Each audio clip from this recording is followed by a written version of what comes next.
Hi friends, నేను మీ దీపక్. ఇవాళైతే నేను బయలుదేరిపోయాను. ఈరోజు సాయిబాబా గుడి దగ్గరికి వెళ్దామని బయలుదేరాను. నేను మీకు ఈరోజు మార్కాపూర్లో ప్రసిద్ధిగాంచిన శ్రీ సాయిబాబా ఆలయం చూపించబోతున్నాను. చూసేద్దాం రండి.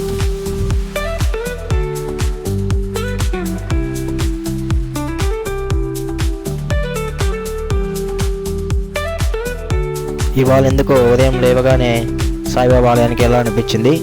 సరే, నేను నాతో పాటు మీరు కూడా చూడాలని చూపించాలని ఒక ఆశతో మీకు కూడా చూపిస్తున్నాను. మార్కాపూర్లో సాయిబాబా గుడి చాలా పాత సాయిబాబా గుడి అంటారు. మా ఊర్లో చాలా ప్రసిద్ధి ఆలయం. చూద్దామా మరి.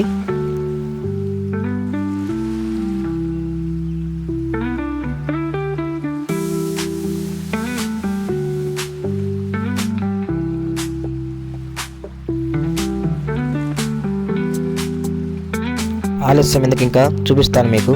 ఆలయం దగ్గరకు వచ్చేసాము.